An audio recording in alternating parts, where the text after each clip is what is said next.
सबसे पहले तो ये कि रीजन की डेफिनेशन क्या है। रीजन जो है वो एक सबसेट ऑफ पिक्सल्स है with in an image.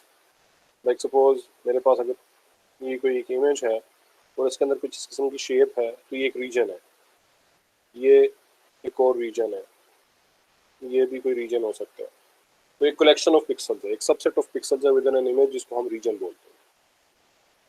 So any two reasons if we name them Ri and Rj, they are said to be adjacent.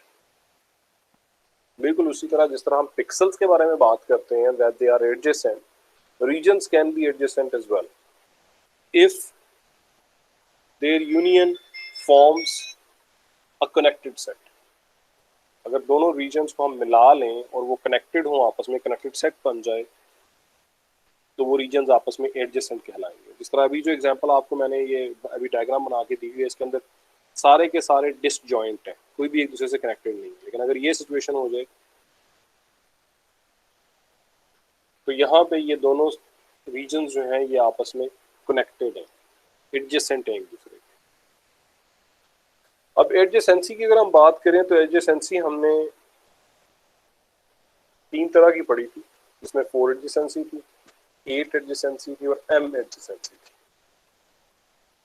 अब अगर हमें याद हो what was the reason behind studying this m adjacency? Anybody recalls it? Hamna m adjacency पढ़ने के लिए क्या reason थी? हमना यस सर।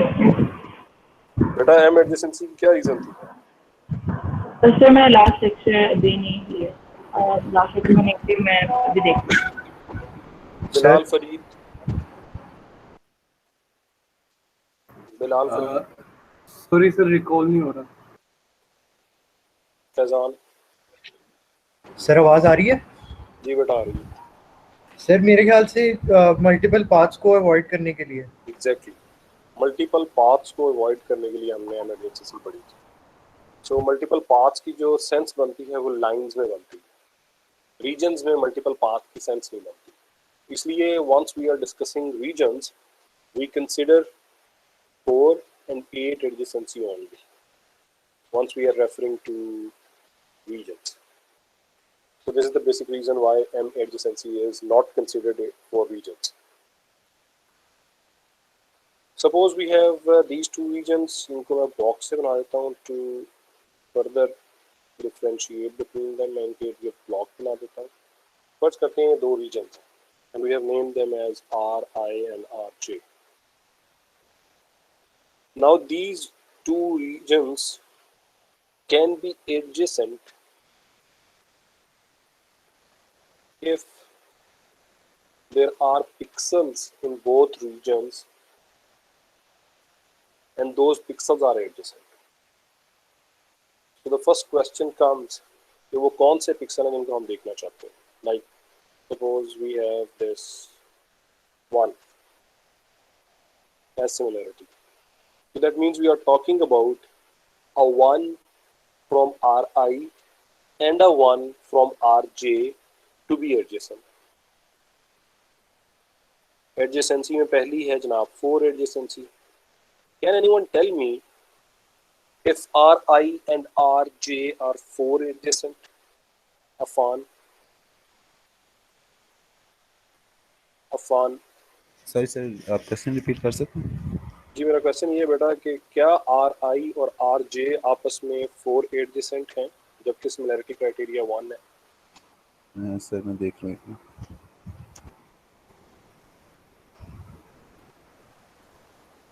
सर इसमें v हमारे पास 1, अच्छा ठीक है 1 है। जी भाई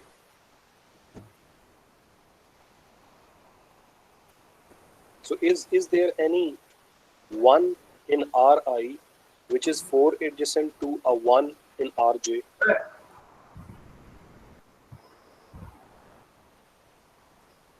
SN Ilahi, there is no. Good. So Abdul अजीज आपसे दोबारा ये क्वेश्चन है यस सर। अब्दुल्ला, हाँ अब्दुल्ला Yes, यार, sir. ये क्या ये दोनों रीजन्स आपस में 4 एडजेसेंट हैं? I think no sir. And the reason is, sir similarity हमारे पास जस्ट वन है। हाँ तो क्या कोई दो वन तो हैं इनके आपस में जो 4 एडजेसेंट हो? सर अमार, नहीं सर, ये दोनों आपस में 8 एडजेसेंट होंगे, 4 नहीं है। बिल्कुल सही बताया, क्योंकि अगर हम बात कर लें सपोज दो रीजन्स की, तो इनके ये वंस हैं जिनकी आपस में रिलेशनशिप बन सकता है।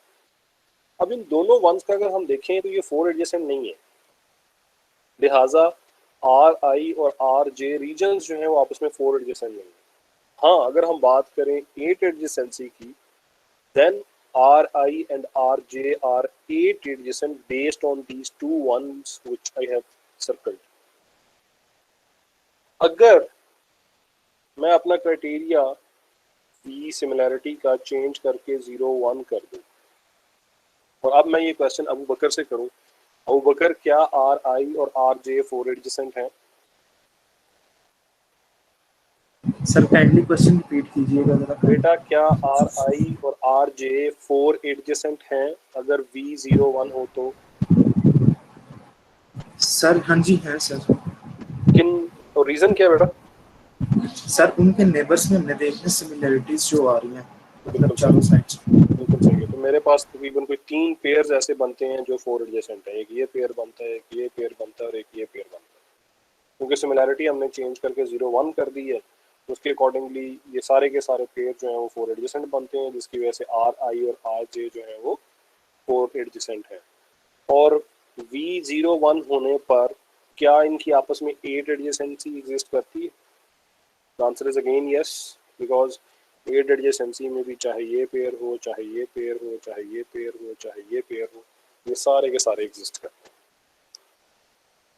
तो ये दोनों रीजन्स आपस में 4 एडजेसेंट भी हैं और 8 एडजेसेंट भी हैं अगर मेरा सिमिलैरिटी क्राइटेरिया 0 1 हो, और अगर सिमिलैरिटी क्राइटेरिया 1 हो तो फिर ये सिर्फ 8 एडजेसेंट। जी बेटा, किसी का सर हमने जब भी रीजन्स के लिए देखने तो सर हमने दोनों 4 और 8 हर बार देखने होंगे।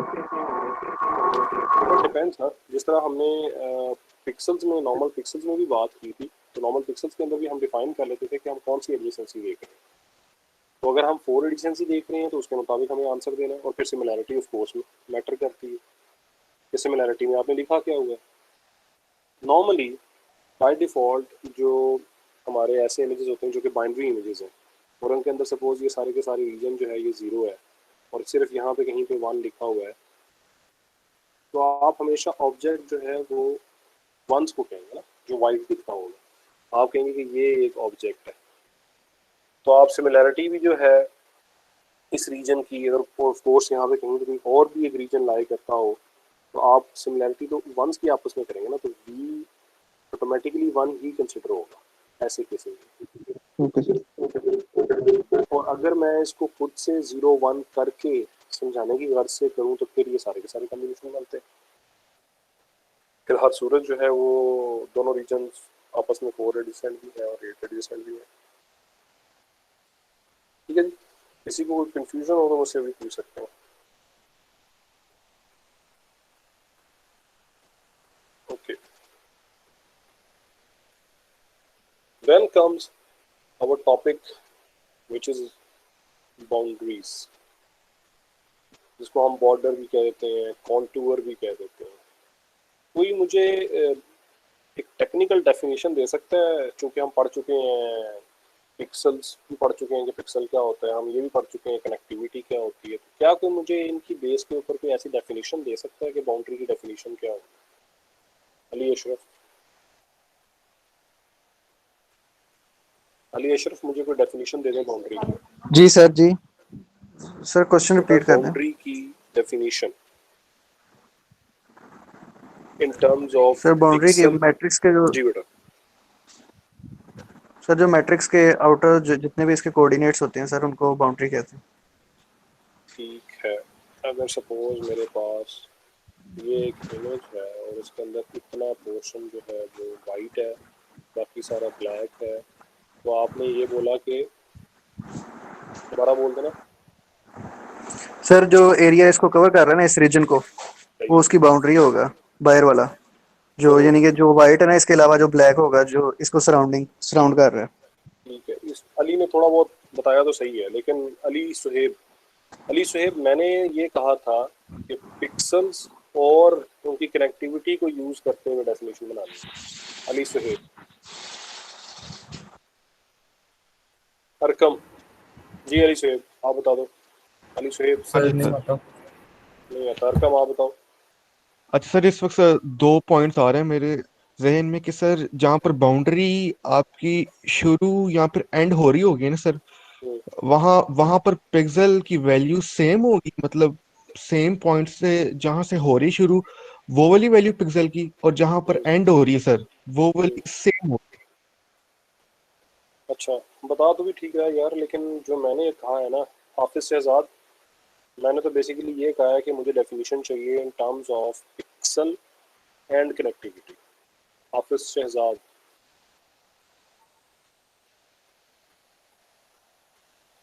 हाफिज साहब लॉगिन होकर गायब है। Yes sir. क्वेश्चन दोबारा रिपीट करूँगा। जी सर, क्वेश्चन दोबारा रिपीट कीजिए। बड़ी देर का बेटा पूछ रहा हूँ मैं, ये तो 5 लोगों को मैंने पूछ लिया, आपको तो क्वेश्चन तुझे पता होना चाहिए था। ये बाउंड्री को जरा डिफाइन कर दो in terms of pixel and connectivity. Sir no idea. इस तरह मुझे आइडिया एटलीस्ट हो जाता है कि आप लोगों में से जाग कौन रहा है, सो कौन रहा है, कनेक्टेड कौन है, गायब कौन है। एक क्वेश्चन बेटा मैंने 5 लोगों से पूछा है, वही क्वेश्चन मैंने आपको रिपीट किया, मुझे कह रहे हैं क्वेश्चन दोबारा बता दें। फिर यस सर, यस सर। इसी क्वेश्चन का आंसर बेटा। सर जो बाकी ने पॉइंट बताया उसी का है कि जितना एरिया कवर कर रहा होता है उसमें उसके जो पिक्सल्स होते हैं साइड मैंने पे। ये कहा है कि आप उसको डिफाइन कर दो in terms of connectivity and pixels. Kazim, sir मुझे आइडिया नहीं है। Kinza, Kinza,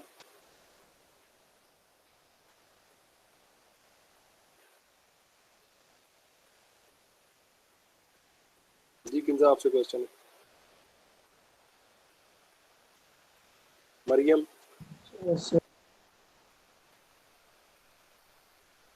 Maryam yes sir. जी आपसे क्वेश्चन है। जी सर मैंने ये सुना नहीं, मैंने क्लास अभी ज्वाइन की है। मेरा क्वेश्चन ये था कि how can we define boundary in terms of pixels and connectivity, क्योंकि हम ये भी जानते हैं कि पिक्सल्स क्या हैं और कनेक्टिविटी का शिक्षा भी हमें वाकई है। सर नहीं पता। ठीक है, तो इसका आंसर ये है कि तमाम वो पिक्सल्स किसी ऑब्जेक्ट के जो बाहर की दुनिया के साथ कनेक्टेड हों can be called boundary. I repeat, अगर ये ऑब्जेक्ट का नाम ए है and everything else is a is complement, तो फिर ए ऑब्जेक्ट के वो पिक्सल्स जो ए के कम्प्लीमेंट के साथ कनेक्टेड हैं आर कॉल्ड बाउंड्री पिक्सल्स। इसके समझ आने में कोई मसला हो किसी को? सर एक दफा और बता दो। ए ऑब्जेक्ट अगर है तो इसके वो तमाम पिक्सल्स जो ए के कम्प्लीमेंट के साथ कनेक्टेड हैं वो बाउंड्री पिक्सल है। अच्छा, अब मुझे ये बताओ कि अगर ए जो है वो वंस पे मुश्तमिल है तो ए का कम्प्लीमेंट किस वैल्यू पे मुश्तमिल होगा? काजिम? 0 पे। 0 सर पे। सर 0 पे होना चाहिए। तो ये जो ए अगर रीजन है ये सारे वंस हैं, तो फिर अंडरस्टूड है कि ए कम्प्लीमेंट जो है वो 0 होंगे, तभी हम उसको इसके अलावा बोलते हैं कि जो कुछ ए के अलावा है। तो हमारे सामने एक इमेज बना हुआ है जिसके अंदर जीरोस भी हैं और वंस भी हैं। जीरोस जो हैं वो येलो कलर के हैं और वंस जो हैं वो ग्रीन और रेड है। तो इसमें ऑब्जेक्ट कौन सा होगा? सर 1 वाले सारे रीजन होंगे जो ऑब्जेक्ट है हमारा, बाकी सारे बाउंड्री। बिल्कुल सही। जितने वंस हैं ये हमारा वो रीजन है, ये हमारा वो ऑब्जेक्ट है, और जितने जीरोस हैं ये हमारा बैकग्राउंड है। अब अगला क्वेश्चन ये है कि इस रीजन या इस ऑब्जेक्ट के बाउंड्री पिक्सल्स कौन से हैं। तो अगर मैं देखूं कि आउटर वंस, हाँ आउटर वंस मतलब पुरानी डेफिनेशन आउटर वंस ये भी है, ये भी है, ये भी है, ये भी है, ये भी, ये भी, ये भी, ये भी, ये भी, ये सारे के सारे। लेकिन जो मेरी डेफिनेशन थी वो ये थी कि इस ऑब्जेक्ट के या इस रीजन के वो पिक्सल्स जो बाहर के साथ कनेक्टेड है, जो ए के कंप्लीमेंट के साथ कनेक्टेड है, यानी कि इस रीजन के वो वंस जो जीरोस के साथ कनेक्टेड है। अब कौन से कनेक्टेड है, कनेक्टिविटी भी हमने देखी हुई है, रीजन्स की सेंस में हमारे पास 4 कनेक्टिविटी भी है और ए भी है। सर ये सारे कनेक्टेड होंगे इस तरह तो, क्योंकि जो सेंटर वाला 1 है वो 8 एडजेसेंट होगा बाहर वाले 0 के साथ। बिल्कुल ऐसे ही। अब हम 1 बाई 1 चलते हैं। सपोज हम पहले नंबर पे देखते हैं कि 4 एडजेसेंसी अगर हम फर्ज कर लें तो इस ऑब्जेक्ट के, इस रीजन के कौन से पिक्सल बाउंड्री पिक्सल कहलाएंगे। नंबर 1, क्या ये वाला 1 बाउंड्री पिक्सल कहलाएगा? The answer is yes, because it is 4 connected with zeros, with 2 of them. Similarly, this is 4 connected. This is 4 connected. ये red वाला 1 connected है? No sir. No. Red वाला 1 जो है ये 4 connected है। तो ये 4 connectivity में ये बाउंड्री का हिस्सा नहीं है। ये भी, ये भी, ये भी, ये भी, ये भी और ये भी। अब अगर मैं इसी बेस पे इसकी शेप बनाऊं, इस बाउंड्री की शेप बनाऊं, तो वो कुछ यूं मान रही है।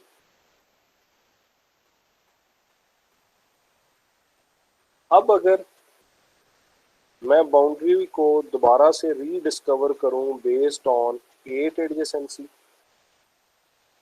तो ये जितने मैंने सर्कल लगाए हुए हैं वंस के ऊपर, ये सारे के सारे 8 एडजेसेंट तो है ही जीरोस के साथ। ये वाला 1 जो सेंटर पे है या जिसको रेड कलर है, ये भी 8 एडजेसेंट है। तो अगर 8 एडजेसेंसी के हिसाब से मैं बाउंड्री देखूं तो ये रेड वाला 1 पार्ट है बाउंड्री का, और अगर मैं 4 एडजेसेंसी की बात करूं तो ये पार्ट नहीं है। तो 8 एडजेसेंसी की केस में जो हमारे पास बाउंड्री बनती है वो कुछ नहीं बनती। आप इन दोनों में फर्क देख सकते हैं कि किसी एक के अंदर एक पिक्सल जो है वो बाउंड्री का हिस्सा है और दूसरी एडजेसेंसी में वो बाउंड्री का हिस्सा नहीं है। उम्मीद है ये टॉपिक आप लोगों को अब तक समझ आ गया होगा regarding boundaries, and we have defined boundaries in terms of pixels which are connected with the other part which is not the object. कोई क्वेश्चन जी किसी किस्म का इसमें? Okay, let's move further. Our next topic is distance measures. Distance measures बड़ा important topic है।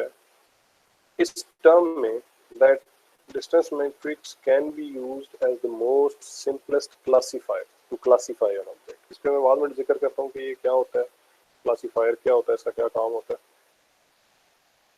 तो distances के अंदर the first distance is Euclidean distance. इसको मैं बना देता हूँ। सपोज हमारे पास कोई 2 पिक्सल हैं, एक है P जिसकी लोकेशन है XY, X is row number and Y is column number. The other pixel is Q जिसका रो नंबर S है और कॉलम नंबर P है। तो Euclidean distance between these 2 pixels P and Q is equal to पहले का x की value यानी कि रो की वैल्यू माइनस दूसरी रो की वैल्यू s स्क्वायर प्लस पहले की y की वैल्यू माइनस दूसरे के y की वैल्यू यानी कि कॉलम की वैल्यू स्क्वायर अंडर रूट। ये फॉर्मूला है डिस्टेंस का। आप लोगों ने सी लैंग्वेज जब पढ़ी होगी तब आपको शायद कोई असाइनमेंट या लैब के अंदर प्रैक्टिस के लिए काम कहा गया हो कि आप लोगों ने एक इमेज के अंदर एक डिस्क बना दी, आपको सेंटर बता दिया गया था, आपको रेडियस दे दिया गया था और आपने उसको फिल इन करना था विद सम कलर। किया ये काम? No sir. हमेशा बेसिक सी ये प्रोग्रामिंग असाइनमेंट होती है, ये हो नहीं सकता कि ये करवाया ना गया हो। जहाँ पे भी आपको लाइब्रेरी या को लाइब्रेरी का मुझे नाम नहीं याद आ रहा, उसको यूज़ करते हुए ये काम आपसे लाजमी करवाया गया हुआ है। यस, सर्कल की इक्वेशन तो इम्प्लीमेंट आप लोगों से करवाई गई होगी, सर्कल की इक्वेशन ये वो भी नहीं हुई, तो कंप्यूटर ग्राफिक्स में की हुई है। कंप्यूटर ग्राफिक्स में की हुई है, ठीक है, क्योंकि आपने किसी ना किसी लैंग्वेज में ये काम किया हुआ है। ओके, सो जनाब ये जो यूक्लिडियन डिस्टेंस है, this is basically an air to air distance. यानी मिसाल के तौर पे अगर हम एन ब्लॉक के किसी क्लासरूम में बैठे हुए हैं और सपोज वो N11 है, वहाँ से सी ब्लॉक में HOD ऑफिस का डिस्टेंस, अब ये मल्टीपल डिस्टेंसेस बनते हैं। मल्टीपल डिस्टेंसेस किस तरह, एक तो है air to air distance, direct distance, जो सबसे छोटा फासला होगा हमेशा से, और दूसरा फासला क्या है कि आप प्रॉपर वे से कमरे से निकलते हो, सीढ़ियाँ उतरते हो, नीचे आते हो, पाथवे पे जाते हो, इसी तरह आप एंटर होते हो सी ब्लॉक में और वहाँ तक पहुँच जाते हो। ये डिस्टेंस डायरेक्ट डिस्टेंस से डिफरेंट होगा। A third one could be that you jump out of the window. Sometimes you follow the pathway, sometimes you go through the grass. That can be another way. तो ये multiple type के distances बन सकते हैं। अब distance जो है that is always positive, negative distance नहीं होता। तो इस्लामाबाद से लाहौर या लाहौर से इस्लामाबाद साइन चेंज नहीं होता, डिस्टेंस उतना ही रहता है, डिस्टेंस वही का वही रहता है, वो नेगेटिव डिस्टेंस नहीं बन जाता। अब क्वेश्चन ये आता है कि हमें इन डिस्टेंसेस को पढ़ने की ज़रूरत क्या है। डिस्टेंसेस नॉर्मली सिमिलैरिटी जज करने के लिए चेक किए जाते हैं कि एक चीज़ दूसरी चीज़ से या मल्टीपल चीज़ों से कितनी मुख्तलिफ है, या मैं अगर इसको इस तरह बोलूँ कि एक चीज़ बाकी सब चीज़ों से कितनी मिलती जुलती है, इसके लिए हम डिस्टेंसेस यूज़ करते हैं। पहला डिस्टेंस जो हम ये पढ़ रहे हैं that is known as Euclidean distance. अब सपोज मैं एक एग्जांपल लेता हूँ जिसके अंदर मैं एक्चुअल पिक्सल वैल्यूज ले लेता हूँ। ये मेरे पास P है एक पॉइंट, और इसी तरह Q है। P की लोकेशन जो है दैट इज 6,2 और Q की लोकेशन जो है दैट इज 2,7 सपोज। अब मैं चाह क्या रहा हूँ कि इन दोनों के दरमियान फासला देखूँ रो एंड कॉलम की सेंस में, यूक्लिडियन डिस्टेंस देखूँ इन दोनों पिक्सल्स के दरमियान डिस्टेंस की सेंस में। अब यहाँ पे अगर DE between P and Q that would be equal to under the root पहले का x6 दूसरे का x2 दो नंबर स्क्वायर प्लस पहले का कॉलम नंबर 2 माइनस दूसरे का कॉलम नंबर 7 स्क्वायर, और ये स्क्वायर और अंडर रूट का मकसद यही है कि डिस्टेंस हमेशा पॉजिटिव रहे। तो वी हैव 4 16 प्लस 25, कोई मुझे इसका आंसर बता दे। 41 अंडर रूट।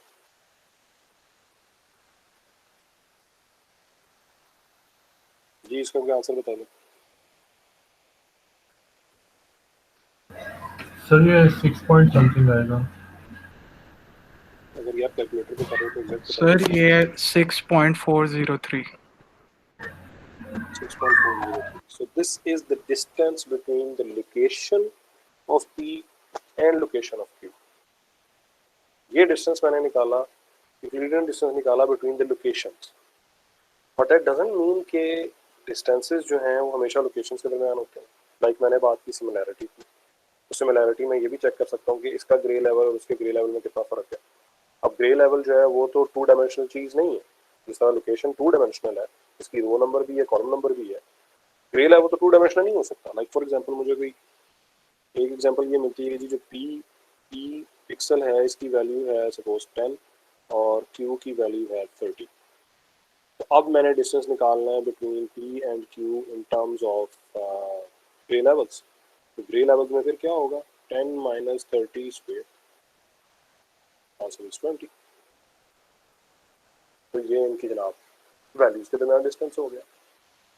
तो यहाँ पे डिस्टेंस पढ़ने का मकसद ये है कि ultimately this distance is going to be used as a similarity. Let me give you another example. We have got these two images and we want to check if they are similar or not. So rather than comparing the images, we extract features out of them. और features क्या बला होती है, इस पे हमने discuss किया था कि किसी भी एक इमेज की प्रॉपर्टीज जो है अगर आप उनको इनकोड करके रख लो, that become features. Like for example, अगर आप फेशियल इमेज के बारे में बात करो तो what could be the features of a facial image? Anyone? Face के ऊपर जो उसका आर्टिफिशियल कर्व्स आ रहे हैं. Textures could be, but the most simplest could be shape, size. exactly the location of eye, for example, the distance between eyes, the length of nose, the width of nose, the width of mouth, the distance between mouth and eyes. These all are features. और ऐसा ही होता है जब भी कोई facial recognition system है तो उसके अंदर अगर कभी मैच किया जाए, एक क्यूरी इमेज आए और उसको मैच किया जाए डेटाबेस में पड़े हुए 1000 इमेजेस के साथ, तो वो इमेज के साथ कंपेयर नहीं होता, बल्कि जो इमेज में से फीचर एक्सट्रैक्ट करके सेव किए हुए हैं आपने इनरोल्ड लोगों के, उन फीचर्स को मैच किया जाता है विद द क्यूरी फीचर. तो फॉर एग्जांपल मैं आप दोबारा अपनी इसी बात पे आपने जहाँ से मैंने स्टार्ट किया था, अगर ये एक इमेज है, सेम साइज के इमेजेस हैं, तो मैं यहाँ पे फीचर वेक्टर बना लेता हूँ. अच्छा, फीचर वेक्टर के अंदर मैं लिख देता हूँ कि जनाब mean value of the image, M मैंने एक फीचर बना लिया, variance of that image, number of rows of that image, number of columns of that image. इसके अलावा मैं entropy of that image, एक statistical measure मैंने डाल दिया एक और. इसी तरह जनाब मैं इस इमेज को भी निकाल के रख लेता हूँ कि इसका एक मीन निकाल के रख लेता हूँ, वेरियंस निकाल के रख लेता हूँ, number of rose, number of columns और एंट्रोपी. अभी मैंने अपनी मर्जी से वैसे ही चूज कर लिया. अब मैं चाहता ये हूँ कि मैं इन दोनों इमेजेस के दरमियान सिमिलैरिटी चेक कर सकूँ, डिस्टेंस देख सकूँ. तो अब क्या होगा, डी यूक्लिडियन बिटवीन, इसको मैं ए कह दूँ और इसको मैं बी कह दूँ, तो इन दोनों के दरमियान जो डिस्टेंस है, now it is going to be 5 dimensional. वो कैसे? m1 माइनस m2 का square plus v1 minus v2 का square plus r1 minus r2 का स्क्वायर प्लस कॉलम 1 माइनस दूसरे का column, number of column square plus पहले की एंट्रोपी माइनस दूसरे की एंट्रोपी स्क्वायर. आंसर फिर भी एक सिंगल डिजिट आना, एक स्केलर वैल्यू आनी है फिर दोबारा. इसका फायदा क्या है? अब ये वही यूक्लिडियन डिस्टेंस है, ये एक्सपैंड होता जाएगा. जितनी डायमेंशंस की आप कंपैरिजन कर रहे हो उतना इसमें एक्सपैंड हो जाएगा. मैंने शुरू किया लोकेशन से, जहाँ पे रो नंबर कॉलम नंबर था, दूसरे का भी रो नंबर कॉलम नंबर था, दोनों का हमने डिस्टेंस निकाल लिया. मैंने डिस्टेंस आपको निकाल के दिखाया between the grey level values. मैंने अब आपको डिस्टेंस निकाल के दिखाया बिटवीन फीचर्स. और ऑफ कोर्स यहाँ पे नंबर्स पड़े होंगे, यहाँ पे किसी एक का मीन जो है वो 30.6 होगा, दूसरे का मीन 20.5 होगा, एंड सो ऑन. हर एक की अपनी वैल्यूज होंगी और आप इन वैल्यूज के दरमियान जो है फासला तलाश कर रहे हैं. अब इस फासला तलाश करने का मकसद क्या है, उस पर आ जाता हूँ.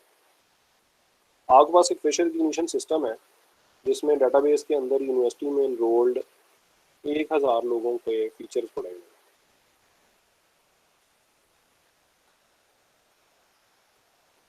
इनमें से ये उसामा का फेशियल फीचर है, ये अली का फेशियल फीचर है, ये अबू बकर का फेशियल फीचर है, एंड सो ऑन. यहाँ पे आपके पास एक क्यूरी इमेज आया, बताएं ये कौन है. सिस्टम ने सबसे पहले इसके भी फीचर निकाले, तो जितने भी डायमेंशन थे. अब हुआ क्या कि इस एक फीचर का डिस्टेंस इससे भी निकाला, दूसरे से भी निकाला, तीसरे से भी निकाला, चौथे से भी निकाला और 1000वें से भी निकाला. सबसे डिस्टेंस निकाला, वैल्यूज आ गई. अब जौन सी वैल्यू सबसे छोटी है ये उसके साथ मैच होगी. यानी कि फर्ज करते हैं कि इस फीचर वेक्टर का जो डिस्टेंस है वो उसामा वाले फीचर वेक्टर के साथ 2 है, बाकी सारे इससे बड़ी वैल्यू है, 10, 20, कहीं पे 100 आ रहा है, कहीं पे कुछ आ रहा है. तो इसका मतलब है कि ये जो मैच है वो उसामा है, नियरेस्ट मैच उसामा है. लाजमी नहीं कि 0 आए, अगर इवन उसामा की पिक्चर भी आ गई तो लाजमी नहीं कि वो 0 आए, और ये भी लाजमी नहीं है कि लीस्ट मैच वाला हमेशा वही होगा, बट इट इज अ वे. तो ये एक तरह से डिस्टेंस कैलकुलेशन जो है एक तरह से सिंपलेस्ट क्लासीफायर बन जाता है. क्लासिफिकेशन के काम आ जाते हैं कि आप उसके थ्रू क्लासिफाई कर सकते हैं। मेरी ये बात आप लोगों के समझ में आ गई है? कोई क्वेश्चन, कोई कंफ्यूजन? ओके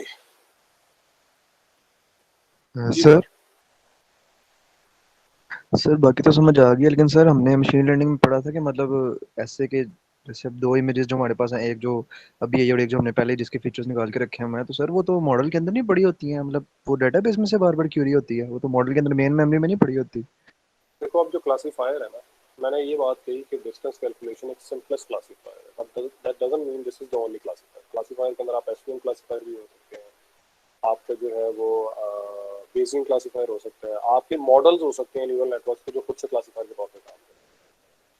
तो इसका हरगिज ये मतलब नहीं है कि this is the only way. This is one of the easiest ways कि आप डिस्टेंस फाइंड आउट करके भी मैच निकाल सकते हैं। जहाँ तक आप बात करें मशीन लर्निंग की, न्यूरल नेटवर्क मॉडल्स की या डीप लर्निंग मॉडल्स की, तो यस, वहाँ पे आपका मॉडल ट्रेन हुआ होता है, it already has weights assigned, और जैसे ही आप उसके अंदर कोई फीचर वेक्टर देते हैं तो वो मल्टीप्लाई करके वेट आपको क्लासिफाई कर सकता है। लेकिन वहाँ पे शायद ये डिस्टेंसेस कैलकुलेट नहीं हो रहे। क्या मैंने आपके क्वेश्चन का आंसर दे दिया? Yes sir, thank you. So coming back, we discussed about the Euclidean distance matrix. अच्छा, how does it relate with a circle?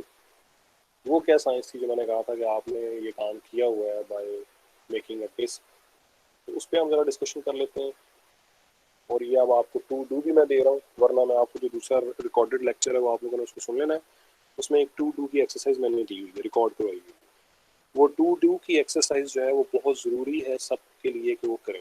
तो ये टू डू जब भी मैं बोलूँ या किसी रिकॉर्डिंग में भी आपके पास आ जाए जो मैंने अपलोड की हुई है, तो ज़रूरी है उसके अंदर कि आपको जो कहा गया है वो आपने इम्प्लीमेंट करना है। उसकी रीज़न क्या है कि बाय इम्प्लीमेंटेशन एक तो ये कि आपको टॉपिक की, और दूसरी बात यस, वो क्विज़ असाइनमेंट्स में आ सकता है, पेपर में भी आ सकता है उसमें से कंसेप्ट। तो इसलिए वो जो टू डू आपको दिया जाए वो लाजमन उसको इम्प्लीमेंट कर दिया जाए। एंड बाय नाउ आप में से हर एक ने मैटलैब जरूर इंस्टॉल कर लिया, क्योंकि it's support week now. Okay, circle की क्वेश्चन हमें याद होगी, यही थी जी। अब हम इससे मिलता जुलता ही काम कर रहे हैं।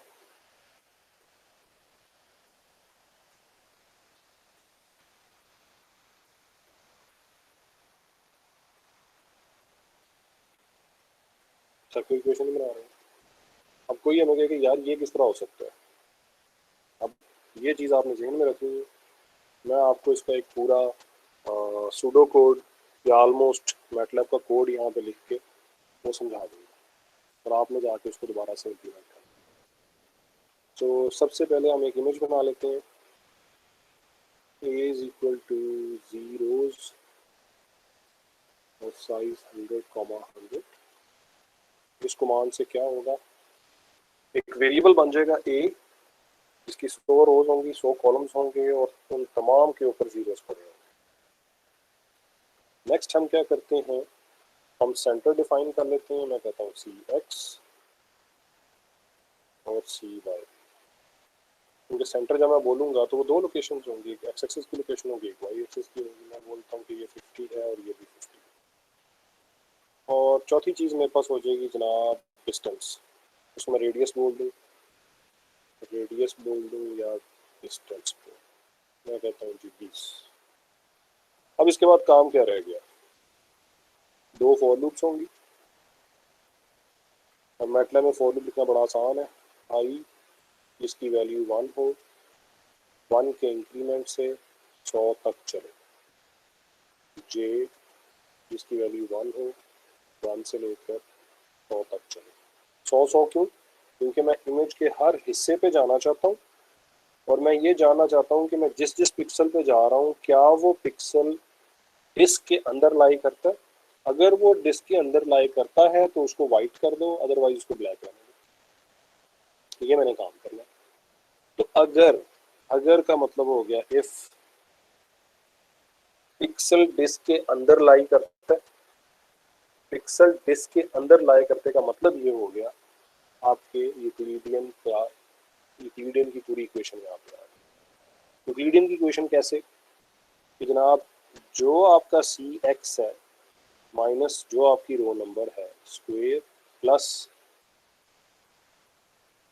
सी Y minus J square under the root, अगर ये वैल्यू लेस देन और इक्वल टू डिस्टेंस है जो आपने ऊपर डिफाइन कर दिया हुआ है, तो क्या करो, ए की उस लोकेशन पर 255 रख दो, एल्स में कुछ भी नहीं है, एंड एंड एंड। अब होगा क्या, आपका जो कोड बनेगा ये वाला, तो सबसे पहले इस वैल्यू पे जाएगा, इस वैल्यू के आई भी 1 है और जे भी 1 है, तो पहली दफा इफ क्या चेक करेगा, 50 माइनस 1 का स्क्वायर प्लस 50 माइनस 1 का स्क्वायर, क्या ये अंडर रूट 20 के बराबर है या 20 से छोटा है? नहीं, ये डिस्क से बाहर है। करते करते वो एक ऐसे पिक्सल पे आएगा जो इस इक्वेशन को सेटिस्फाई कर रहा होगा, वहां पे उसको 255 कर देगा। करते करते करते आपके पास एक पूरी डिस्क बन जाएगी जिसका सेंटर जो है वो 50-50 पे था और उसका रेडियस जो है वो 20 था, और ये पूरे की पूरी फिल हो जाएगी। और आखिर में आपने क्या करना है, आई एम शो 8, तो आपके सामने एक विंडो खुल जाएगी, उसके अंदर ये डिस्क जो है वो वाइट कलर की आपको नजर आएगी। कोई कंफ्यूजन इसमें जी, किसी किस्म की कंफ्यूजन? ओके, तो ये टू डू आपने नोट कर लेना है, और इस टू डू से आपने जनाब, ये पहला आपका टू डू आज का ये है कि आपने इससे एक डिस्क क्रिएट करनी है। सेंटर आपने खुद डिफाइन कर लेना है, इमेज का साइज आपने खुद ही बना लेना है, जो डिस्टेंस है वो आपने अपनी मर्जी का रख लेना है, कोड इस किस्म का होगा। इसके अंदर बाकी सारी चीज़ें मैंने ठीक लिखी हुई हैं, सेमीकोलन सही लिखे हुए हैं, सिवाय इफ के मैंने अपने आसानी के लिए फार्मूले की तरह उसको लिख दिया। मैटलैब के अंदर आपने देख लेना है कि आप ये कैसे करोगे, सिर्फ इफ वाला part. So with this I have told you people about the importance of distances, how to calculate distances, for what sort of things we calculate distances. They can be values of pixels, they can be locations of pixels, they can be features of an image. And then मैंने आपके सामने एक पूरा pseudo code लिख दिया है जिसके through आप एक डिस्क जनरेट कर सकते हो। ये वही काम है जो बचपन में आपने सी में या कंप्यूटर ग्राफिक्स में या किसी रेलेवेंट कोर्स में ऑलरेडी किया हुआ है, तो आपने उसको रिपीट कर देना है मैटलैब से करते हुए। Okay, this was the Euclidean distance between P and Q, which is defined by this formula which we just discussed. अच्छा, अब अगर हम बात करें कि डिस्टेंसेस और किस किस्म के हैं, इस्लामाबाद, आप लोगों में से बहुत सारे लोगों ने विजिट किया होगा। Islamabad is composed of sectors in a row. ये पूरी की पूरी रो जो है वो ई के सेक्टर है। सपोज E5 से स्टार्ट हो रहा है, E6 जा रहा है, E7 एंड सो ऑन। ये F के हैं, इसी तरह ये G के हैं। ओके, अब उसकी आसानी क्या है इस्लामाबाद में, यू एग्जैक्टली नो जब आपने किसी एक जगह से ट्रेवल करके किसी दूसरी जगह पे जाना है कि कितने किलोमीटर लगेंगे, बिकॉज कोई जिगजैग रोड नहीं, स्पेसिफिक पैटर्न है जिस पे आपने मूव करते हुए जाना है। विदिन अ सेक्टर सब सेक्टर भी है। अब 1 किलोमीटर स्क्वायर का मेरा ख्याल है कि एक सेक्टर होता है, 1 किलोमीटर स्क्वायर या 2 किलोमीटर स्क्वायर का एक सेक्टर होता है। अब आपने सपोज इस सब सेक्टर से, which is for example G5/1, यहाँ से आपने ट्रेवल करना है E63 में। तो डिफाइंड है कि ये 1 किलोमीटर, 2 ये, फिर 2 ये, फिर 2 ये, फिर 2 ये एंड सो ऑन। तो एक डिफाइंड वे है the way you move between city blocks. ये भी एक तरह का डिस्टेंस है कि आप एक स्पेसिफिक पैटर्न से मूव कर रहे हैं। You go right, left, up or down. This is known as city block distance, और city block distance को लिखा कैसे जाता है, D4। And by now you will be able to जज कि इसका नाम D4 क्यों है, बिकॉज इसके अंदर जितनी मूवमेंट है वो 4 नेबर्स की तरफ है, राइट लेफ्ट अप डाउन, और किसी दो पिक्सल्स P और Q के दरमियान जो D4 डिस्टेंस है इन टर्म्स ऑफ लोकेशन वो क्या होता है, x माइनस एस का फर्क प्लस y माइनस टी का फर्क। ये इसका आंसर है। Let's do an exercise to calculate it. Again हमारे पास एक इमेज है जिसमें दो पिक्सल हैं और मैं उनकी लोकेशन की बात कर रहा हूँ। This is P, this is Q। इसकी लोकेशन है 6, 2 और इसकी लोकेशन है 2, 9। अब अगर मैं DE निकालूं जो कि इक्विडियन था बिटवीन P एंड Q, तो वो होगा पहले की रो नंबर 6 माइनस दूसरे की रो नंबर 2 स्क्वायर प्लस पहले का कॉलम नंबर 2 दूसरे का कॉलम नंबर 9 स्क्वायर। इसका आंसर बनता है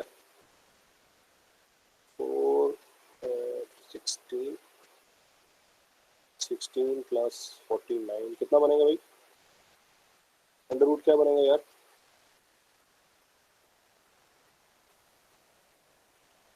सिक्सटी फाइव का अंडर रूट क्या बनेगा?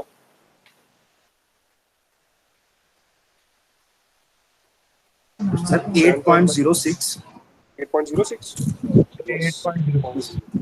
सही हो गया। अब इन्हीं दो के दरमियान अगर मैं D4 निकालूं, इन्हीं दो पिक्सल्स के दरमियान और लोकेशन के दरमियान में अगर निकालूं तो मेरे पास क्या होगा, पहले की रो नंबर का फर्क दूसरे की रो नंबर से प्लस, और ये इसकी रीज़न क्या है, ये जो हम साइन लगा रहे हैं ताकि हमारे पास डिस्टेंस हमेशा पॉजिटिवली आए, और दूसरा है दोनों के वाइज के दरमियान फर्क 2 minus 9, so that would be 4 plus 7, the answer is 11। बिल्कुल उसी तरह जैसे मैंने आपको कहा था कि N ब्लॉक के क्लासरूम से air to air distance, Euclidean distance HOD office तक का, या थ्रू द पाथवेज अगर आप मूव होके जा रहे हैं दैट वुड बी डिफरेंट। इसी तरह यहाँ पे सेम उन्हीं दो पिक्सल्स की उन्हीं लोकेशंस के दरमियान दोनों डिस्टेंसेस का जवाब मुख्तलिफ आएगा।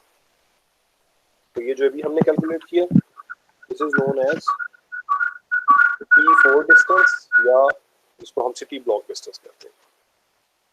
जी कोई क्वेश्चन?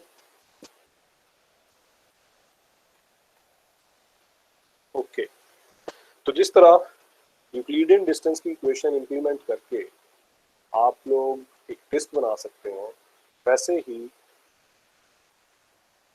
सिटी ब्लॉक डिस्टेंस की इक्वेशन इंप्लीमेंट करके आप डायमंड बना सकते हैं। तो मेरा वही कोड जो मैंने पिछली स्लाइड पे लिखा था, इफ के अंदर कंडीशन चेंज होगी। इफ जो मेरे पास वहां में मैंने लिखा हुआ था CX probably CX minus I plus CY minus J, अगर ये कम हो या बराबर हो जो मैंने वहाँ पे डिस्टेंस लिखा। तो जनाब वहाँ पे पहले इक्वेशन सर्कल की थी, अब वहाँ पे ये इक्वेशन है, बाकी हर चीज़ कोड ऊपर नीचे सारा कोड वही है, और ये आपका बनाएगा डायमंड। तो आपका नंबर 2 जो है वो डिस्क के बाद एक डायमंड बनाना है, बाकी सारे का सारा कोड एज इट इज है। CX और CY का आपको पता है कि ये क्या चीज़ थी, यहाँ पे ये प्री डिफाइंड सेंटर था जो हमने ऊपर 50-50 लिख दिया था, और I और J क्या है, ये फॉर लूप की थ्रू हम इमेज के हर पिक्सल को विजिट करके देख रहे हैं कि क्या ये पिक्सल उस सर्कल के अंदर या उस डायमंड के अंदर लाई करता है, और ये हम कैसे कंफर्म कर रहे हैं, डिस्टेंस से उसको मैच करके जो हमने डिफाइन किया हुआ है, सपोज 20, 25, 30। तो जो जो पिक्सल उसके अंदर लाई करते होंगे उनकी वैल्यू AIJ, उन पिक्सल्स की वैल्यू हो जाएगी 255, और जब वंस ये सारी की सारी फॉर लूप्स एक्सपायर हो जाएंगी और आखिर में आप IM शो करोगे तो आपके पास जनाब वो इमेज जो है एक डायमंड की फॉर्म में दिखेगा। सर ये डायमंड क्यों बनेगा, ये स्क्वायर क्यों नहीं बनता? जी इस पे भी आते हैं, क्योंकि हम बात कर रहे हैं moving right and moving up and moving down. So यहाँ पे एग्जांपल की गर्ज से सिर्फ वैल्यूज ही वो दी गई हैं पिक्सल्स को जो जितना डिस्टेंस बनता है। तो अगर फर्ज करेंगे 0 जो हमारा रेड है ये हमारा सेंटर है, तो जितने ग्रीन वाले 1 हैं ये तमाम वो पिक्सल हैं जो इस पिक्सल से 1 के D4 डिस्टेंस पे लाई करते हैं, और जितने हमारे येलो 2 हैं ये तमाम वो पिक्सल्स हैं जो इस सेंटर से 2 के डिस्टेंस पे लाई करते हैं। यानी कि अब मैंने 0 से यहाँ आना है, मैं सीधा डायरेक्ट यहाँ नहीं आ सकता, तो I either have to go this way 1 2 और 1 2, सिमिलरली 1 2 1 2। तो अल्टीमेटली ये जो चीज़ हमारे पास बन रही है एक डायमंड बन रहा है, और अगर यहाँ पे तो है 2 है, डिस्टेंस जो है ना 2 है, यानी कि जो लेस देन इक्वल टू ये लिखा हुआ था मैंने वहाँ पे 20 या 25 बताया था, यहाँ पे सिर्फ 2 है, तो उससे इस साइज़ का डायमंड बन रहा है। जब आप 25 करेंगे तो अकॉर्डिंगली तो डायमंड इतना बड़ा कर देंगे। क्या आपके क्वेश्चन का आंसर मिल गया? जी sir. Okay. Moving to our next distance matrix, which is known as chessboard distance. So chessboard distance का जो फॉर्मूला है इसको लिखा जाता है D8। इसका मतलब ये होगा कि आप डायगोनल भी जा सकते हैं। So it is maximum of either the difference of rows or the columns. Example solve कर लेते हैं। हमने जो 2 पिक्सल लिए थे लास्ट, उनकी क्या वैल्यूज थी यार? 6,2 और शायद 2,9, कुछ इस तरह था शायद। तो आपको याद होगा कि उसका यूक्लिडियन डिस्टेंस 6 पॉइंट समथिंग आ रहा था। उसका D4 जो है वो कितना आ रहा था सर? 8 पॉइंट था। सॉरी 8.0 समथिंग, और उसका ये 11 आ रहा था शायद। Yes sir 11।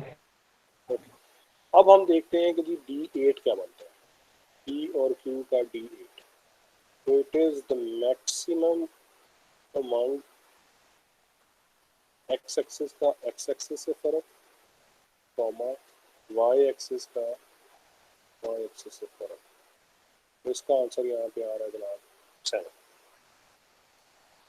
अब यहाँ पे हम गौर करें तो उन्हीं 2 पिक्सल लोकेशंस का सबसे कम डिस्टेंस जो है वो आया है चेसबोर्ड का। तो द क्वेश्चन इज, क्या चेसबोर्ड डिस्टेंस ही हमेशा सबसे छोटा होगा?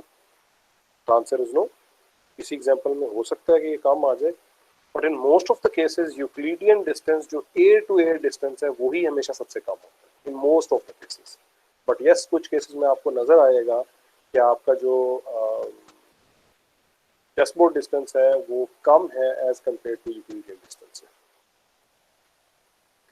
और जिस तरह हमारे पास यूक्लिडियन डिस्टेंस जो है उससे हम एक स्फीयर या एक डिस्क बनाते हैं, और सिटी ब्लॉक से हम डायमंड बनाते हैं, इसी तरह चेसबोर्ड से हम ब्लॉक्स बनाते हैं, बॉक्सेस बनाते हैं।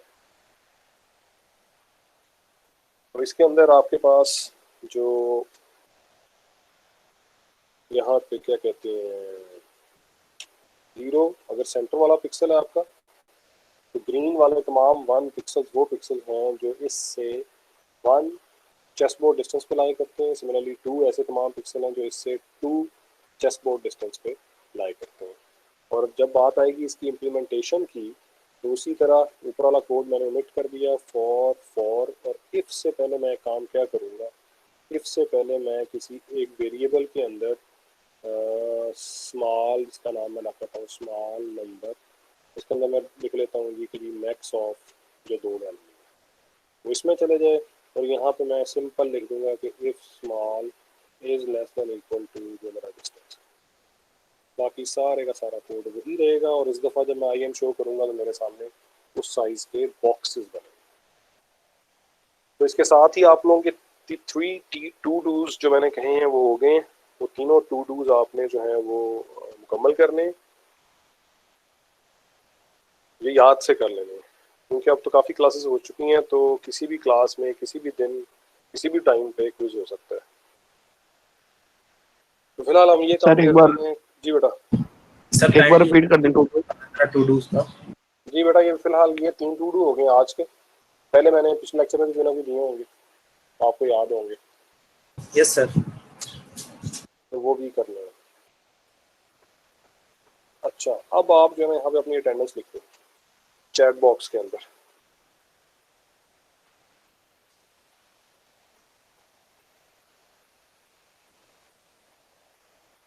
चैट बॉक्स में अपनी अटेंडेंस लिखते हैं सब लोग।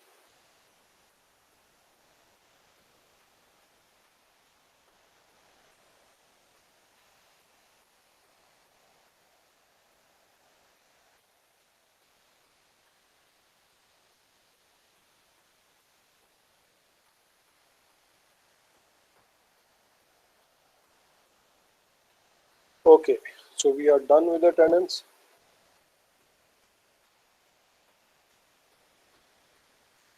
Yes, sir.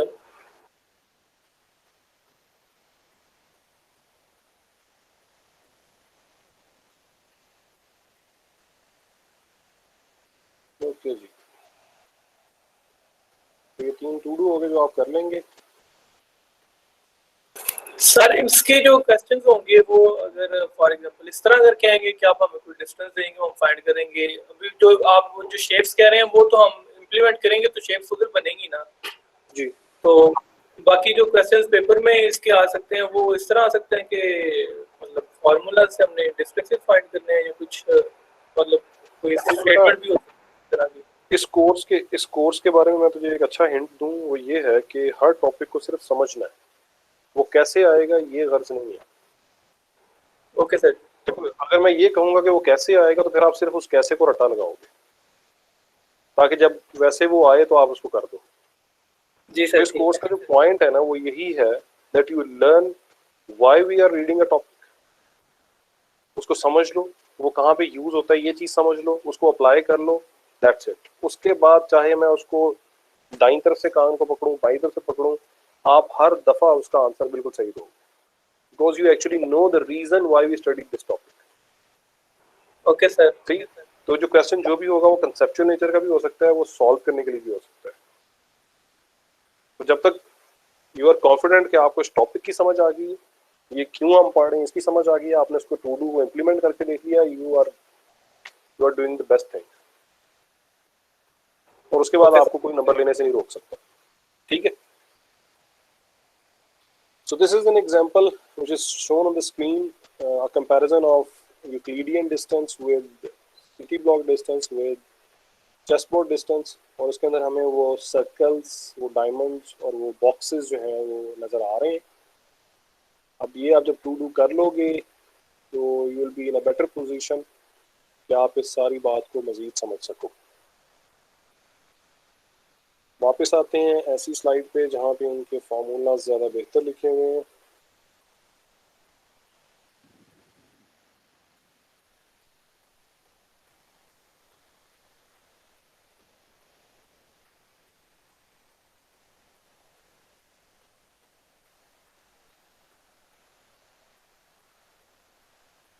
So this is the slide जिस पे सारे के सारे एक ही स्लाइड पे सारे के सारे फार्मूलाज लिखे हुए हैं आपकी आसानी के लिए। तो this is how we calculate D Euclidean, D city block and D chessboard.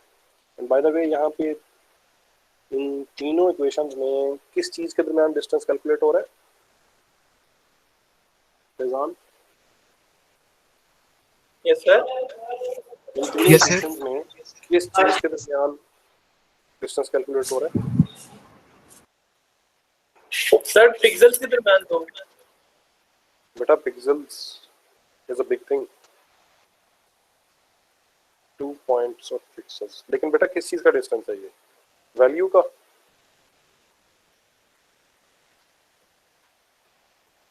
Value coordinates coordinates का, एग्जैक्टली कोऑर्डिनेट्स का, लोकेशन का। एक्चुअली लोकेशन का डिस्टेंस कैलकुलेट हो रहा है क्योंकि ये 2 डायमेंशन में हमने लिखा हुआ है, तो 2 डायमेंशन में लोकेशन ही आती है। अगर वैल्यू होती तो सिर्फ 1 डायमेंशन होती, तो यहाँ पर 2 डायमेंशन ना होती। और इसी तरह आप फीचर अगर किसी इमेज के निकालने शुरू कर दो, आप किसी इमेज के 30 फीचर बना लो, तो फिर वो 30 डायमेंशनल इक्वेशन बन जाएगी। ये तो आप लोगों को कहानी समझ आ गई है क्योंकि मैंने आपके सामने 1 डायमेंशनल, 2 डायमेंशनल और शायद 5 डायमेंशनल की एग्जाम्पल सॉल्व करके दी। जवाब हमेशा एक ही वैल्यू आती है, स्केलर क्वांटिटी आती है, क्योंकि डिस्टेंस जो है वो एक स्केलर क्वांटिटी ही होती है।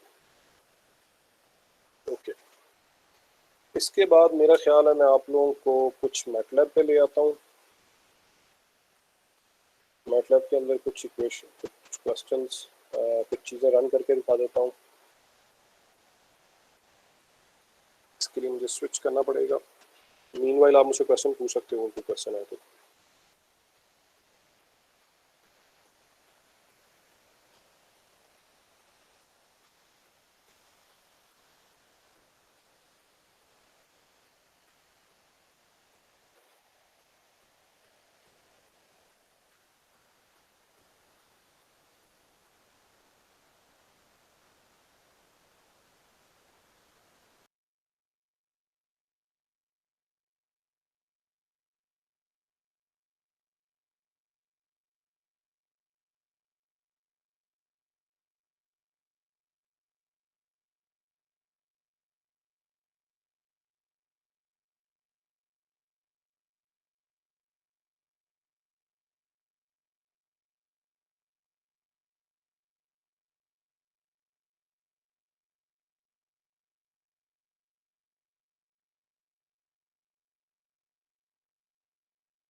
आ रही है क्या आवाज? आवाज आ रही?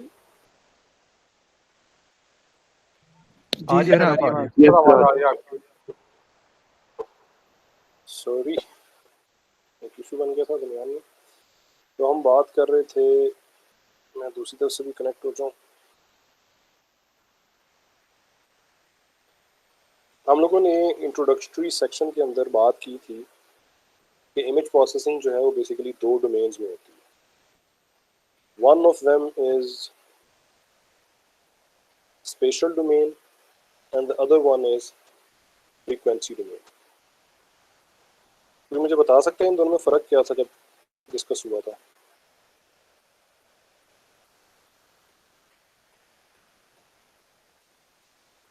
जी मुझे कोई डिफरेंस बता सकते हैं? स्पेशल डोमेन क्या था? वेलकम। सर मैं याद कर रहा हूँ, हल्का हल्का याद आ रहा है, याद आता है अच्छा, आपको बताता हूँ। मुझे लगता है 15-20 मिनट तो लग जाएंगे।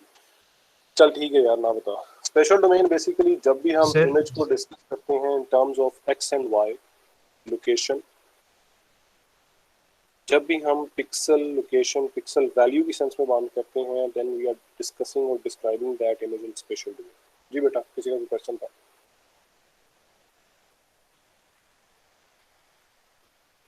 नहीं है? ओके। और जब हम फ्रीक्वेंसी डोमेन की बात करते हैं, जिसको हम ट्रांसफॉर्म डोमेन भी बोलते हैं, तो बेसिकली हम एक इमेज को as a 2 dimension signal treat कर रहे हैं। इसको हम ट्रांसफॉर्म डोमेन या फ्रीक्वेंसी डोमेन कहते हैं।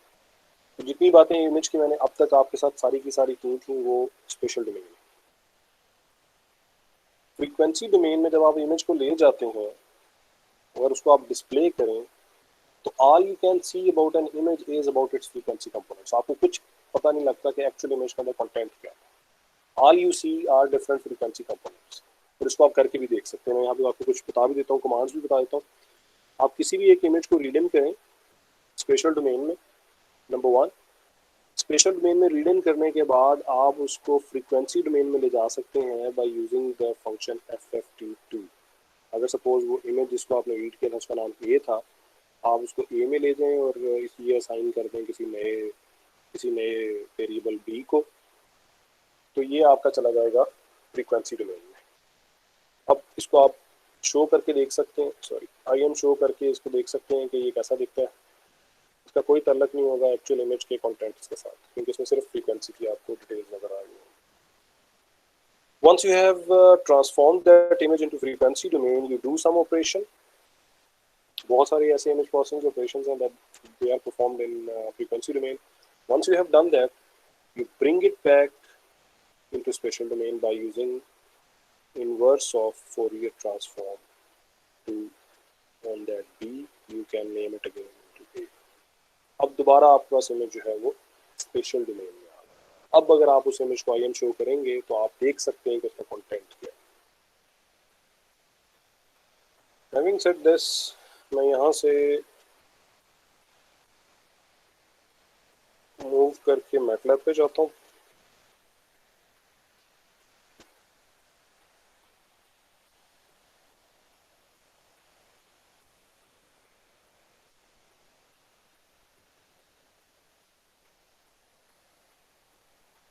आप लोगों को स्क्रीन दिख रही है?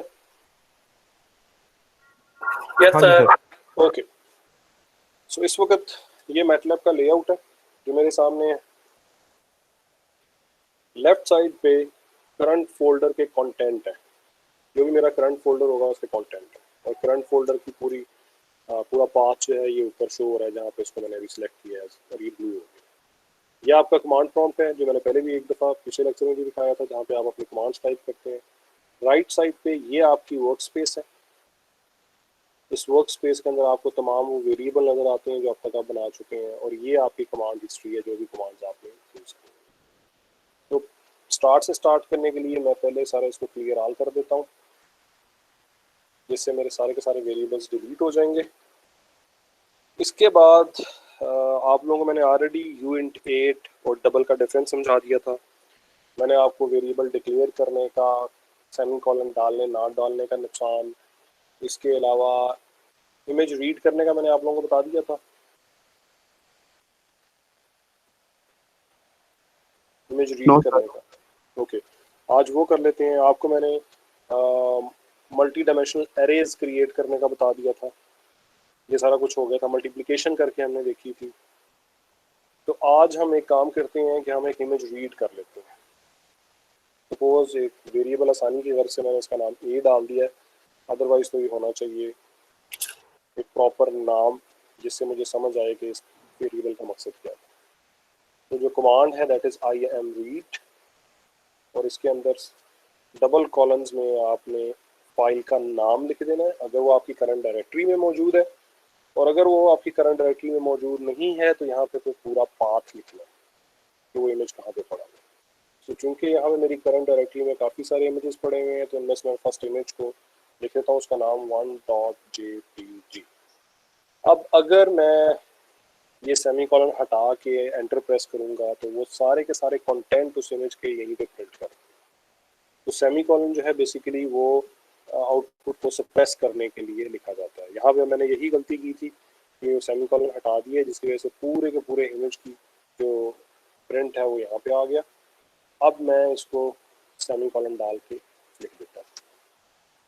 यहाँ पे मेरे पास एक माई फर्स्ट वेरिएबल के माई फर्स्ट इमेज के नाम से इमेज बन गया है, और हम देख सकते हैं कि उसकी जो डायमेंशन है that is 1000 rows by 1000 columns into 3। Into 3 का मतलब ये हुआ कि वो एक RGB इमेज है। तो मैं यहाँ पे इसको देख भी लेता हूँ कि क्या वो RGB है। IM शो A सेमीकोलन, तो सॉरी A के नाम से नहीं था, ये था माई फर्स्ट इमेज। तो ये हमारे सामने डिस्प्ले भी हो गया कि एक इमेज था, इसको मिनिमाइज कर लेता हूँ। ओके, अब चूंकि हमने सारे का सारा काम जो है वो करना है ग्रे स्केल इमेजेस के साथ, तो सबसे पहला काम हमें ये करना चाहिए कि हम अपने इस इमेज को कन्वर्ट कर दें इनटू ग्रे स्केल, यानी कि मैं एक नया वेरिएबल बना देता हूँ माय ग्रे इमेज के नाम से, that is equal to RGB to grey. ये इसका फंक्शन नेम है जो RGB टू ग्रे में बनाता है, और इसको मैंने पास करना है माय फर्स्ट इमेज। तो ये माय ग्रे इमेज मैंने नाम रखा वेरिएबल का, इसमें वैल्यू आएगी। RGB टू ग्रे फंक्शन का नाम है जो किसी भी कलर्ड इमेज को, 3 डायमेंशनल इमेज को 2 डायमेंशनल इमेज में कन्वर्ट करता है, और ये मेरा वो कलर्ड इमेज है जो मेरे पास पड़ा हुआ है। इसको मैंने एग्जीक्यूट किया, मेरे पास ये माय ग्रे इमेज आ गया, और आप देख रहे हैं कि अब इसकी डायमेंशन रिड्यूस होके 2 डायमेंशनल बन गए, 3 डायमेंशन से 1000 रोज बाय 1000 कॉलम्स की वैल्यू। और एहतियातन अब अगर मैं इसको IM शो करूं, माय ग्रे इमेज, इसने उसी विंडो में, जो विंडो खुली हुई थी पहले, उसी विंडो के अंदर कलर्ड इमेज को रिप्लेस करके एक ग्रे स्केल इमेज बना के दिखा दिया, ड्रॉ कर दिया। अब अगर मैं चाहता हूँ कि मेरे पास विंडो हमेशा नई बने, रादर दैन कि पुरानी विंडो के अंदर ओवरराइट हो जाए इमेज, तो मैं हर दफ़ा एक नया हैंडल बनाने के लिए फिगर लिख देता हूँ, figure colon IM show my grey image. अब नई विंडो बन जाएगी। अब मेरे पास 2 विंडोज आ गई हैं,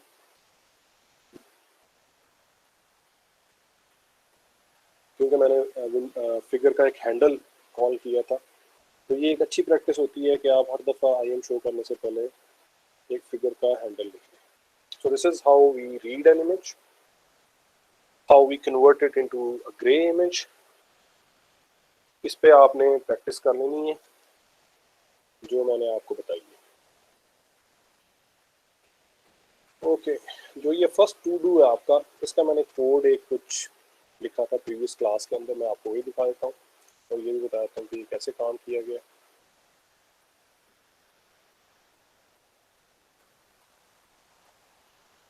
बल्कि मैं नए सिरे से ही बना देता हूँ ताकि आप लोग सीख जाए। ये मैंने न्यू स्क्रिप्ट पे क्लिक किया, तो यहाँ पे एक एडिटर खुल गया जिसके अंदर मैं टाइप कर सकता हूँ। यहाँ पे एज अ प्रैक्टिस मैं क्या करता होता हूँ, अक्सर मैं क्लोज ऑल, खुले हुए इमेजेस हों, बंद हो जाए, क्लियर ऑल, सारे वेरिएबल क्लियर हो जाए, डिपेंड्स ऑन नीड। CLC ये मैंने क्लियर कर दिया। इसके बाद मैंने एक इमेज बना लिया A, जैसे कि मैंने आपको स्क्रीन के ऊपर बना के दिखाया था कि जो कंपोज होगा जीरोस पे और जिसका साइज होगा 100, 100 और ये इसके आगे सेमीकोलन आ गया। इसके बाद जनाब मैंने सेंटर X डिफाइन कर दिया 50, सेंटर Y डिफाइन कर दिया 50। इसी तरह मैंने रेडियस या डिस्टेंस मैं उसको लिख ही इस तरह देता हूँ कि दोनों चीज़ें आ जाए। Radius is equal to 20 suppose. ये मैंने चीज़ें फिक्स कर दूँ। अब मेरे पास आएगी पहली फॉर लूप जो बेसिकली एग्जीक्यूट करने के लिए होगी। I से स्टार्ट करें, I इसका इंडेक्स है जो 1 से स्टार्ट होगा, 1 का जंप होगा, 100 तक जाएगा। दूसरी लूप जो है वो कॉलम्स पे चलेगी जिसके लिए इंडेक्स J है और वो 1 से स्टार्ट होगा, 1 के जंप से 100 तक चलेगा। जो दरमियान में 1 लिखा हुआ है इसको अगर मैं ना भी लिखूं तो ये अंडरस्टूड है, मतलब अगर मैं डिलीट कर दूं, इसको यूं कर दूं कि 1 से 100 तो भी ठीक है। 1 से 100 के अंदर डिफ़ॉल्ट जंप जो है वो 1 का ही होगा। तो अगर आप चाहते हैं कि जंप जो है 1 के अलावा हो तो फिर आपको दरमियान वाली वैल्यू भी लिखनी पड़ेगी। तो मैं एज पर प्रैक्टिस अपनी आदत बना ली है कि दरमियान वाली वैल्यू वैसे भी लिख ही देता हूँ। तो ये तो हो गई 2 लूप्स जो पूरे इमेज को पहले पिक्सल से लेकर यानी कि 1,1 से लेकर 100,100 तक सबको विजिट करेंगे। और फिर आपके पास आ जाएगी इफ की इक्वेशन।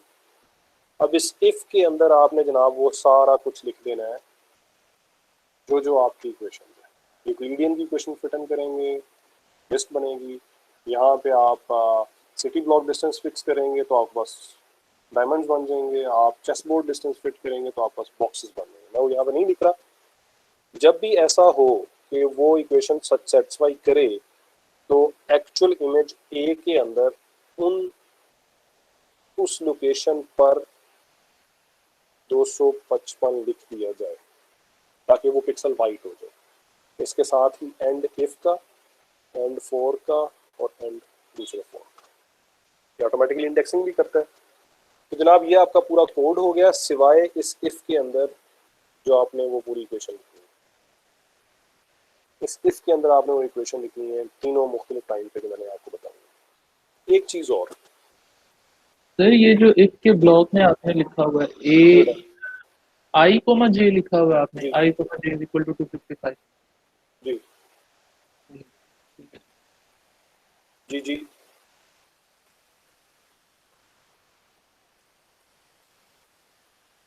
क्वेश्चन पूछें। जी सर, हो गया क्लियर, बस ये कंफर्म करना था। अच्छा, मैंने गलती की हुई है ना। हाँ, गलतियां पकड़ने में हम बहुत तेज हैं। एनीवेज अच्छी बात है। तो ये इफ के अंदर आपने चीजें लिखनी है और फिर आप यहाँ पे एंड पे आ जाओगे। आप यहाँ पे लिख दोगे जनाब फिगर आई एम शो। इसके अंदर जो भी अगर आपके इमेज का नाम ए था तो आप यहाँ पे शो कर दोगे। अगर आप चाहते हो इसके बाद देखना जब ये बना था तो कैसा बना था, तो यहाँ पे भी आप लिख सकते हो फिगर आई एम शो। इससे होगा ये कि एक दफ़ा बस खाली ब्लैक इमेज नज़र आएगा और अगली दफ़ा जो भी आपने चीज़ बनाई थी वो नज़र आएगी। एक और अच्छी बात, हमारे पास एक कमांड है साइज की, का नाम है साइज। अगर मैं यहाँ पे लिखता हूँ size of my first image,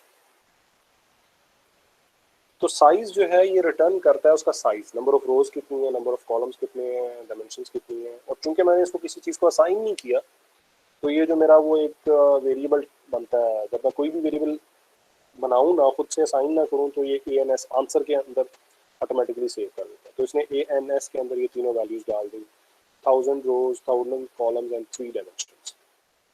अब अगर मैं इसी कमांड को लिखते हुए इसके स्टार्ट में स्क्वायर ब्रैकेट्स के अंदर लिख दूं कि पहली वैल्यू असाइन करो आर को जो रोज की है, दूसरी कॉलम को, तीसरी डायमेंशन को, तो ऑटोमेटिकली आर, सी और डी के अंदर ये तीनों वैल्यूज चली जाएंगी। Number of rose 1000, number of columns 1000, dimensions 3। मैं यही काम यहाँ पे करता हूँ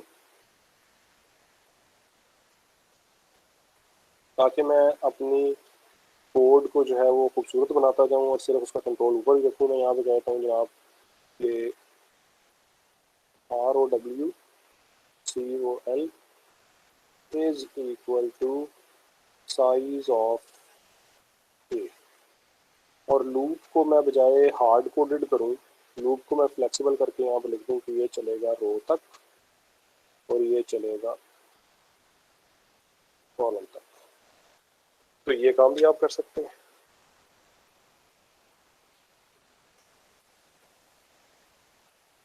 अब अगर आप देखना चाहते हैं पहली दो कमांड्स की आउटपुट क्या है तो आप इनको सिलेक्ट करके भी रन कर सकते हैं।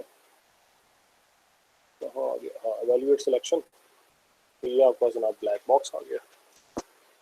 तो जब आप इसको क्या कहते हैं कोड को पूरे को रन करोगे तो इसी ब्लैक बॉक्स के अंदर आपको वाइट डिस्क या वाइट डायमंड या वाइट बॉक्स जो है वो नजर आना स्टार्ट हो जाएगा। तो उम्मीद है आप लोगों को ये जो चीज़ें मैंने इससे समझा दी हैं इससे कुछ आसानी हो जाएगी। इस फाइल को आप किसी भी नाम से सेव कर सकते हैं जो आपने कोड लिखा है। इसको हम सेव कर लेते हैं, Ctrl+S, नाम इसका रख लेते हैं माय फर्स्ट टू और M फाइल है, ये सेव हो जाएगी। यहाँ पे आपके पास ये माई फर्स्ट .m आ गई। इसको आप इसी तरह दोबारा ओपन करेंगे, ओपन करके आप उसको डायरेक्टली रन कर सकते हैं। अभी तो ये रन नहीं होगा क्योंकि मेरे इफ के अंदर कुछ भी नहीं है, तो मैंने इसको ये नहीं लिख दिया। अब मैं इसके अंदर एक छोटी सी कंडीशन लिख देता हूँ कोई हल्की फुल्की, इफ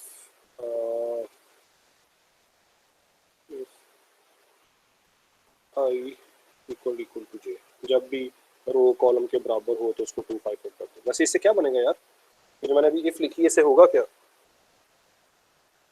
इसका आउटकम क्या होगा इस कोड का? सर डायगोनल लाइन आ जाएगी एक स्ट्रेट लाइन बनेगी। बिल्कुल सही है, एक डायगोनल लाइन आ जाएगी। जहाँ आपके पास रो बराबर कॉलम होती है, वो कहाँ पे होता है, वो डायगोनल पे होता है, वहाँ 255 आ जाएगा। इसको रन कर लेते हैं, कंट्रोल एस, और इधर से ऊपर से जाके इसको रन करते हैं। ये लो, ठीक हो गया। इसके अंदर हमारे पास डायगोनल पे एक लाइन आ गई, क्योंकि हमारी इफ की कंडीशन इस तरह की थी। अब आप इफ की कंडीशन के अंदर जनाब यूक्लिडियन इक्वेशन डालेंगे, आप उसके अंदर बाकी सारी डिस्टेंस की इक्वेशन डालेंगे, वो चीज़ आप बनाएंगे। ठीक है भाई? Yes sir. अब कोई बहाना बाकी नहीं रहना चाहिए। जिन लोगों को इशू है कि हमें कोडिंग नहीं आती या हम कोडिंग सीखना चाहते हैं, तो मैंने यही कहा था कि गूगल इज़ माय फ्रेंड, उसके ऊपर बेतहाशा वीडियोस पड़ी हुई हैं। कौन सी यूज़ करें जिसकी आपको समझ आती है। मतलब जब बंदा कंफ्यूज हो रहा हो कि इतनी सारी हेल्प अवेलेबल है, तो कौन सी है जिसको सुन के आपको समझ आ रही है, दैट्स गुड फॉर यू। और आपको खैर इसकी भी ज़रूरत नहीं है, अगर आपके पास वो जो मैटलैब वाली बुक है, digital image processing using MATLAB की अगर बुक आपके पास है, then you don't need any other resource. All you need is कि आप जो जैसे जैसे वो बता रहा है, लिख रहा है कि ये कमांड लिखें, वैसे वैसे आप कमांड लिख के टाइप करते रहें, वो आपको उसकी थ्योरेटिकल बैकग्राउंड रीजनिंग हर चीज समझा रहा है। तो उस बुक को भी अगर आप पकड़ के स्टार्ट हो जाएंगे तो कोई इशू ही नहीं है, ये बहुत आसान लैंग्वेज है। अच्छा, मेरा एक क्वेश्चन था यहाँ पे, मैंने क्योंकि पिछले लेक्चर में कुछ चीज़ें बताई थी, मैं जानना चाहता हूँ कितने लोगों को वो चीज़ आती है। अब्दुल्ला, यूनिट 8 में और डबल में क्या फ़र्क है? अब्दुल्ला,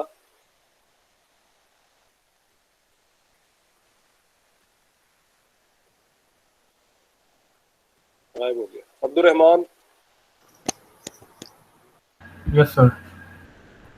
सर यू इंट और डबल में फ़र्क ये है कि यू इंट 8 और डबल में फ़र्क ये है कि मतलब दोनों की जो है ना रेंज, उसकी 255 है, और डबल की जो है वो उससे ज़्यादा, उसकी मेरा ख्याल है वो 2⁻16 थी। अब मुझे एग्जैक्ट याद नहीं है उसकी, मतलब उसकी ज़्यादा था थी। कि डबल जो है, हाँ जी, डबल जो है वो एक वेरिएबल को 8 बाइट देता है, जिसकी वजह से आप उसके अंदर नेगेटिव, पॉजिटिव, डेसिमल, बड़े बड़े नंबर सारा कुछ सेव कर सकते हैं। जबकि यूनिट 8 जो है वो आपको ये फैसिलिटी देता है कि आप उसके अंदर सिर्फ एक बाइट में इंटीजर वैल्यू स्टोर करेंगे, तो वो वैल्यूज जो उसके अंदर आती हैं वो 0 से लेकर 255 तक ही आ सकती है, ना कोई नेगेटिव आ सकती है, ना कोई डेसिमल आ सकती है।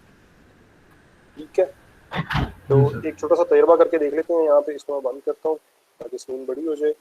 अगर मेरे पास b जो है दैट इज इक्वल टू 10, तो इनिशियली ये बन जाएगी, क्या कहते हैं, डबल। ये लिखा हुआ है double, I guess.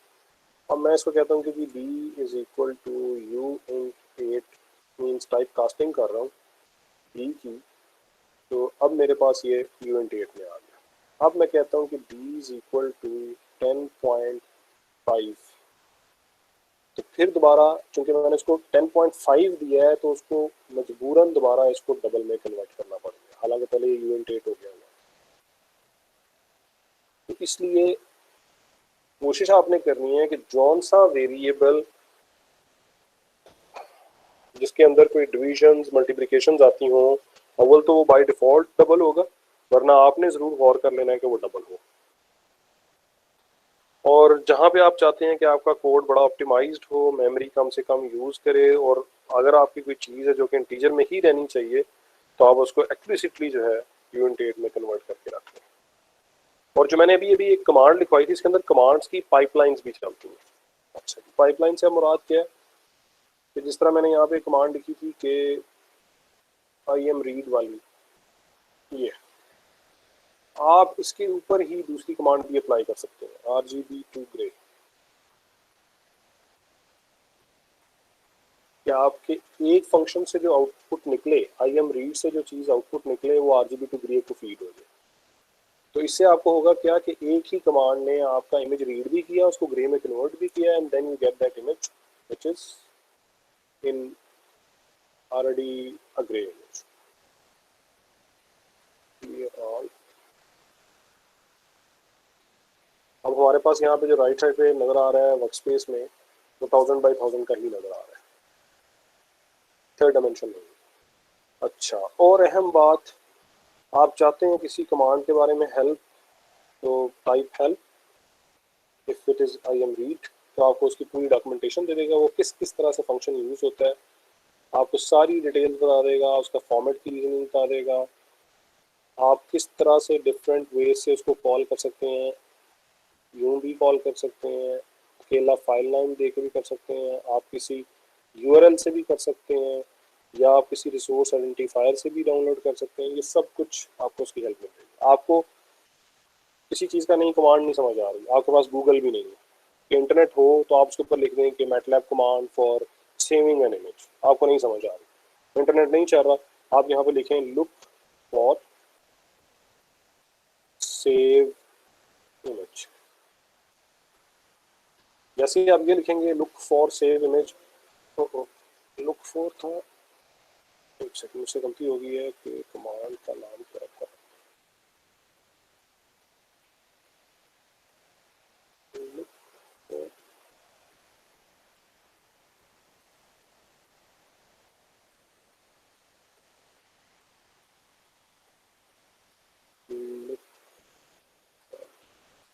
Look for read, मैंने शायद गलती की है इसको लिखने में।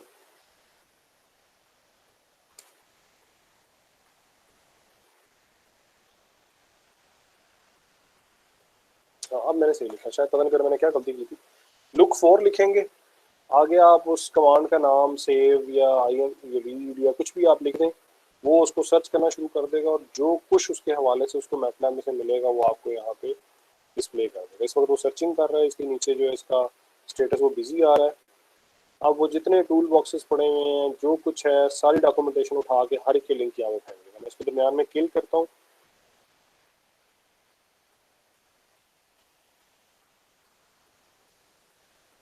अब ये भी किल नहीं हो रहा, चलो किल हो गया। अब उसके ये पहला एक फंक्शन आ गया जी, रीड डाटा स्टोर इमेज। इस तरह उसने एक पूरी लिस्ट बना देनी है तमाम उन फंक्शंस की जो जो आप यूज़ कर सकते हैं, जो जो रेलिवेंट है इमेज रीड करने से। इसी तरह अगर आपने इमेज सेव की बात करनी है और आप लिखें लुक फॉर सेव, तो वो आपको तमाम कमांड्स जो मैटलैब के अंदर एग्जिस्ट करती हैं रिगार्डिंग सेविंग समथिंग, वो आपको शो करना शुरू कर देगा। And you would be choosing any one of them to read further details about it. Like मैं यहाँ पे कहता हूँ कि मुझे अब ये रीड डाटा स्टोरेज के बारे में इंफॉर्मेशन चाहिए, इसको मैं क्लिक करता हूँ, कैंसिल नहीं हुआ,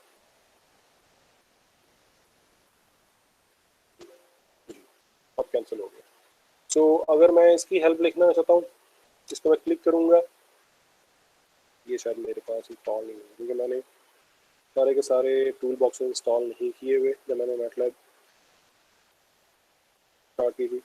चलें, अगर वहाँ से आपको इन्फॉर्मेशन नहीं मिलती तो यहाँ पर भी आपके पास बहुत सारी रिसोर्सेज ऊपर अवेलेबल हैं, जिसके अंदर आपके पास डिफरेंट प्लॉट्स हैं और इसके अंदर हेल्प हेल्प हेल्प ये डॉक्यूमेंटेशन खोल के भी आप सर्च कर सकते हैं। अगर आप ऑफलाइन काम कर रहे हैं तो यहाँ पर भी आप कर सकते हैं जी सेव। सेव को आपने सर्च किया,